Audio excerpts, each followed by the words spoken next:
Valero CEO, refinery company, says all options are on the table for two California refineries. What does that mean to you? When somebody says all options are on the table, yes, that means close her down, boys. Things got tough here.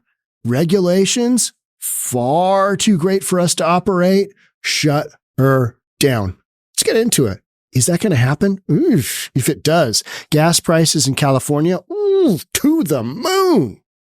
Let's get into it. Here we go. What we've already had happen is we had Phillips 66 to close California refinery days after Newsom signed oil law.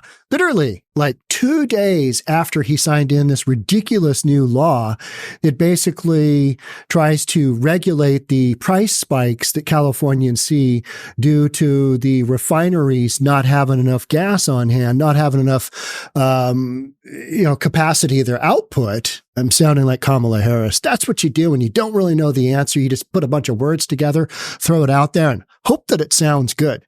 No, Gavin Newsom put into law that California refineries are going to have to meet new, basically, reserve minimums to regulate these price spikes that happen when you don't have enough refined gas. You're not able to bring in enough of the raw stuff and produce it.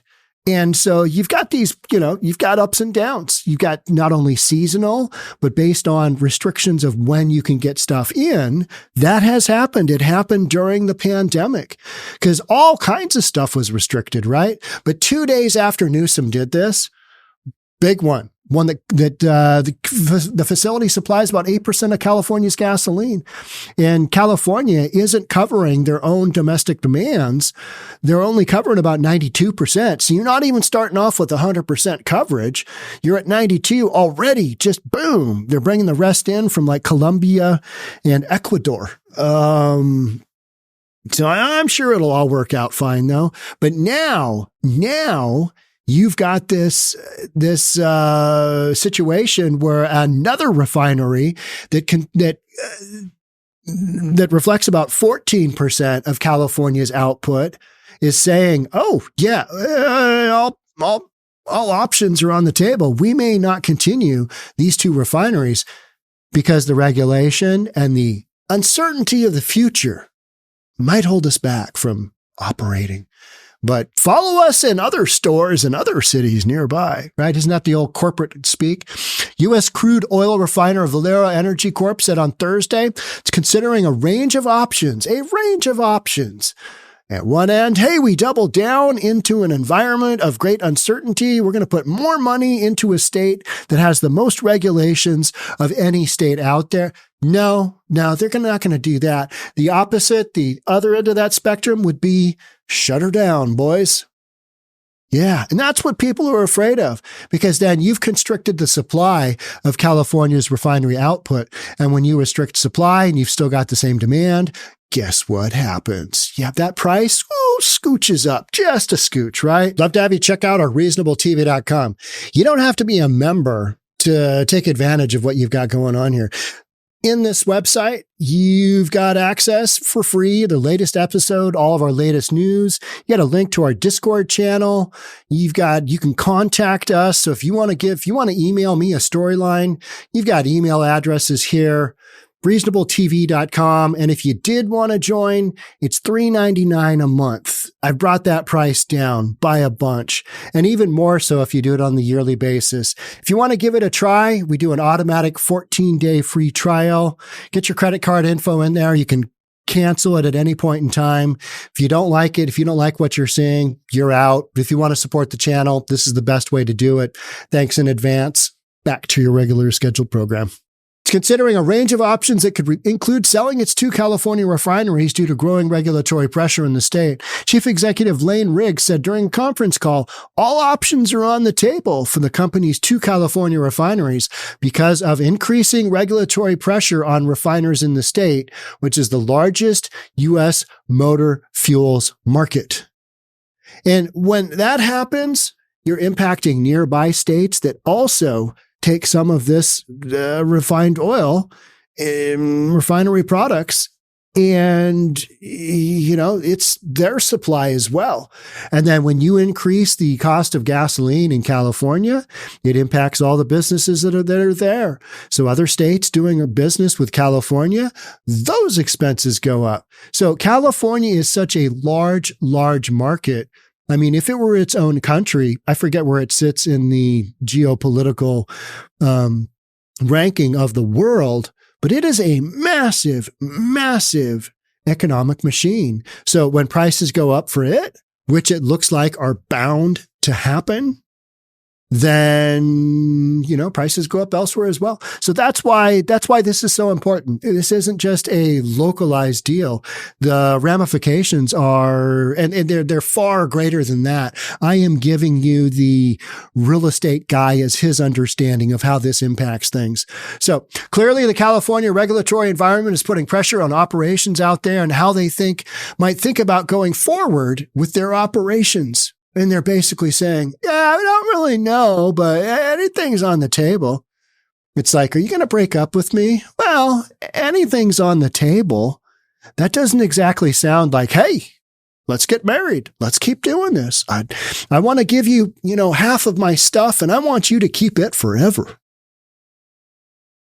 All right. Well, anyway, it's if you had a parachute, and your odds were less than 50-50 of making it, would you jump out of that airplane with that parachute? Same deal, same odds. Take that plunge, though. Take that plunge. It's worth it, right? Valero is the second largest U.S. refinery by capacity and operates 2 refineries in California, including the 145,000 barrel per day BPD Benicia Refinery and the 91,000 barrel per day Wilmington Refinery. California Governor Gavin Newsom signed a bill earlier this month requiring the state's oil refineries to maintain minimum fuel inventories and authorizing the state's Energy Commission to ensure that refiners have a plan to prevent shortages during maintenance outages.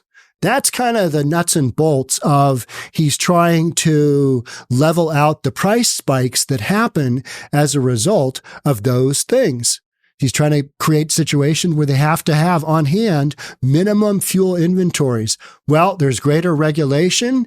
And if you are a refinery and you can go elsewhere and get your business done and make money and not have to worry about the future outcome of putting a whole bunch of capital into a refinery, because I don't know if you know this, but refineries are not cheap, right? Especially in a state like California. Oh, no, thank you. Hard pass.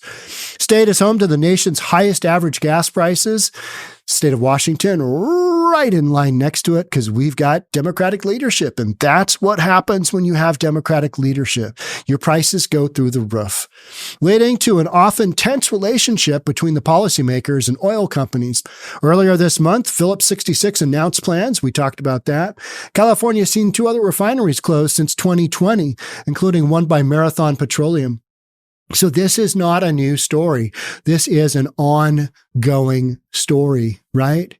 You're just watching the slow train wreck that is energy production, oil production in the state of California. Oil refinery, I should say.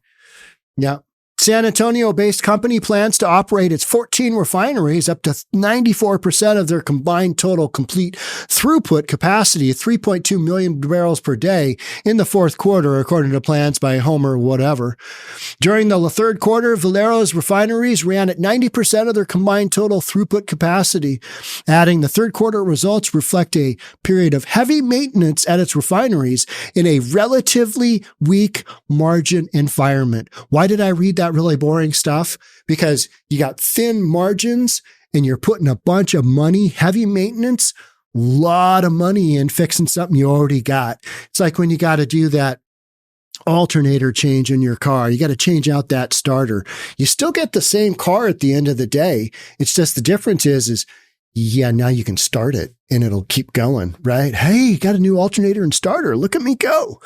And you spend all this money and you're like, I still got the same damn car I had before. Yeah, it's no different in the refinery business. Dump a whole bunch of money into fixing her up, getting that bad boy going so you can start it up again. And if you're making really, really thin margins, why do you want to keep doing that? You don't.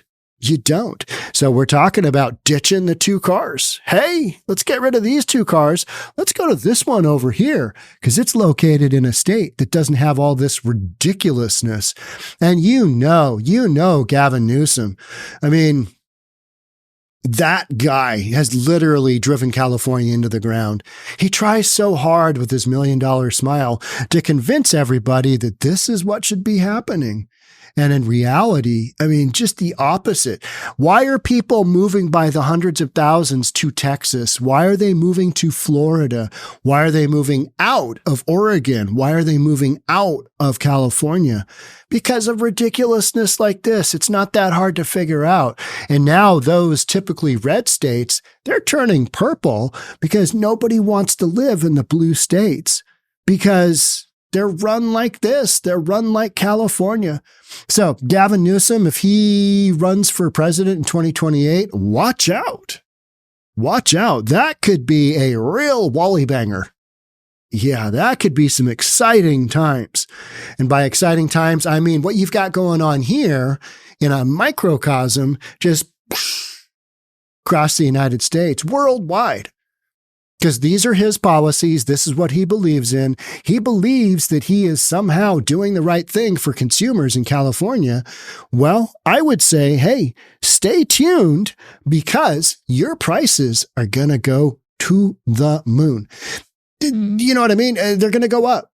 This is the direct result of what happens when this kind of regulation impacts an industry. California, what are you doing there? And I say California because somebody elected gruesome Newsom into office, didn't they? Yeah, they did. Yeah, maybe you were one of those people. Why are you watching this channel? This is news for reasonable people, not for delusional people. This isn't news for delusional people. And those are people that vote in Democrats on the regular, figuring, hey, if they just get a little bit more of a shot at changing things up, maybe they can do it. Maybe they can make that difference they're always talking about. And in the meantime, everybody's, let's go to Texas. Even the immigrants in New York City are saying Texas has spent $125 million shipping illegals to New York City. And you know where the illegals want to go now?